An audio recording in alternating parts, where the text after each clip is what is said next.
제41편 다윗의 시. 인도자를 따라 부르는 노래. 가난한 자를 보살피는 자에게 복이 있으며 재앙의 날에 여호와께서 그를 건지시리로다. 여호와께서 그를 지키사 살게 하시리니 그가 이 세상에서 복을 받을 것이라. 주여, 그를 그 원수들의 뜻에 맡기지 마소서. 여호와께서 그를 병상에서 붙드시고 그가 누워있을 때마다 그의 병을 고쳐주시나이다. 내가 말하기를, 여호와여, 내게 은혜를 베푸소서. 내가 주께 범죄하여 싸우니 나를 고치소서 하였나이다.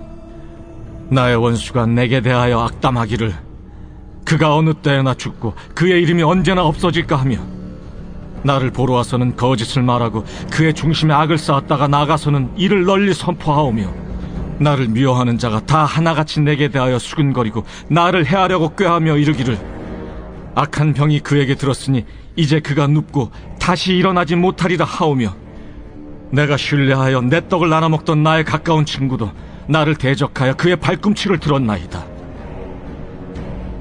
그러하오나 주 여호와여, 내게 은혜를 베푸시고 나를 일으키사 내가 그들에게 보응하게 하소서. 이로써 내 원수가 나를 이기지 못하오니 주께서 나를 기뻐하시는 줄을 내가 알았나이다. 주께서 나를 온전한 중에 붙드시고 영원히 주 앞에 세우시나이다. 이스라엘의 하나님 여호와를 영원부터 영원까지 송축할지로다. 아멘, 아멘.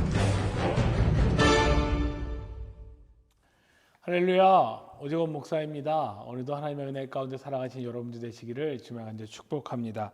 오늘은 12월 28일 월요일 병상의 기도라고 하는 제목으로 시편 41편 1절부터 13절의 말씀을 함께 묵상합니다.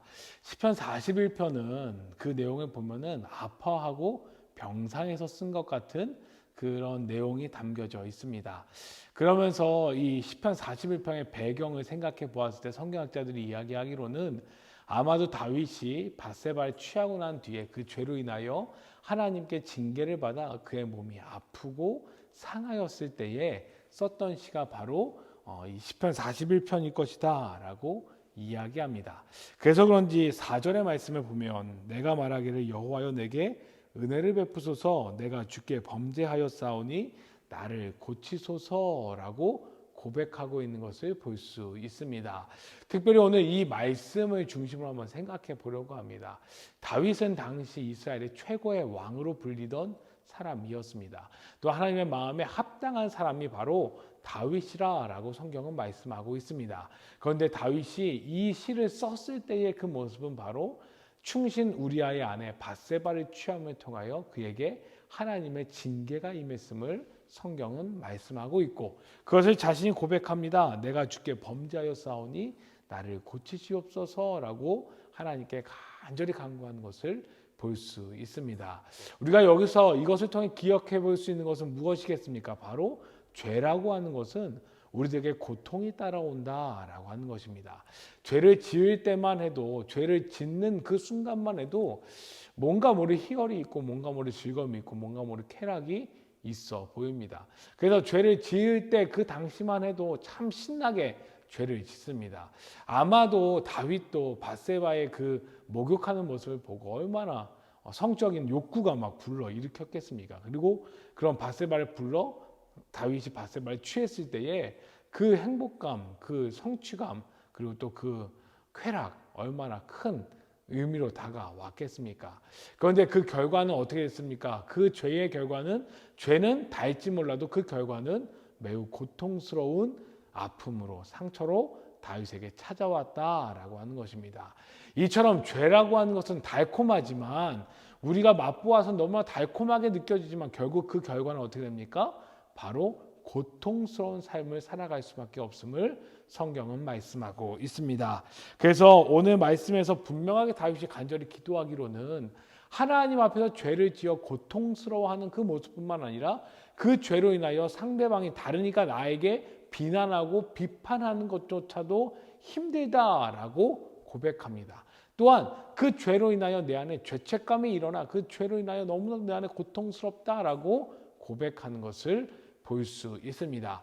그런 고통과 그런 아픔과 그런 상처를 가지고 병상에 누워 간절히 기도하고 있는 것이 바로 오늘 시편 41편의 말씀이다라고 하는 것입니다. 그렇다면 우리는 오늘 말씀을 통해서 반드시 기억해야 될 것이 있습니다. 그것은 바로 죄라고 하는 것, 우리가 결코 쉽게 여겨서는 안 된다라고 하는 것입니다. 죄는 결코 쉬운 것이 아닙니다. 죄라고 하는 것은 결코 가벼운 것이 아닙니다. 죄라고 하는 것은 하나님 앞에서 우리가 고통을 받을 수밖에 없는, 우리에게 고통의 문이 열려질 수밖에 없는 것이 바로 죄다라고 하는 사실을 우리는 기억해야 될 줄 믿습니다. 그렇게 오늘 하루 살아가면서 이 죄에 대해서 철저하게 경계하며 살아가시는 복된 여러분들 되셨으면 참으로 좋겠습니다. 왜 그렇습니까? 그 죄가 우리 가운데 들어올 때, 우리도 아무 생각 없이 죄를 지을 때 그 죄로 인하여 결국 우리는 고통 가운데 빠질 수밖에 없음을 오늘 성경은 분명히 말씀하고 있기 때문입니다. 그렇게 사랑하는 여러분들, 죄에 민감하게 반응하시고 죄에 더욱더 예민하게 반응하심을 통하여 오늘 하루 살아가시면서 내가 알고 짓는 죄에서 벗어나고 내가 모르고 짓는 죄 또한 그곳에서 벗어나기 위하여 애쓰며 수고하며 이를 위해 기도하며 나아가시는 복된 여러분들 되시기를 주님으로 간절히 축복합니다. 그리하여 오늘 하루 살아가실 때에 하나님께서 주신 평안과 기쁨과 영광 가운데 살아가시기를 간절히 축복하고요. 특별히 죄로 인하여 어려움 겪고 힘듦 가운데 있다고 한다면 그 죄의 문제 가지고 예수님 앞에 나아감을 통하여, 하나님 앞에 나아감을 통하여 하나님께서 그 죄를 용서하여 주시고 그 죄 가운데 고쳐주시고 우리를 건져주시는 놀라운 은혜를 누리며 나아가시는 복된 하루 되시기를 주님으로 간절히 축복합니다. 아멘. 기도합니다. 하나님 감사합니다. 오늘 말씀을 통하여 죄 가운데 있는, 그리고 고통하며 신음하는 다윗의 모습을 보게 하여 주셨습니다.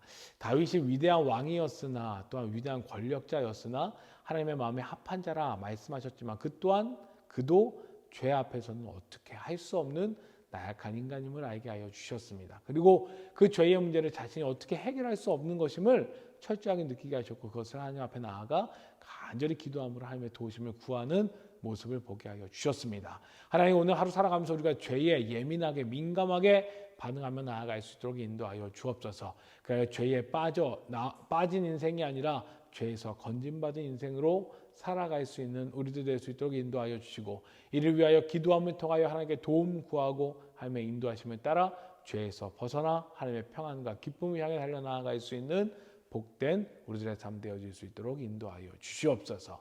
감사합니다. 함께 하신 예수님의 이름으로 간절히 기도드렸사옵나이다.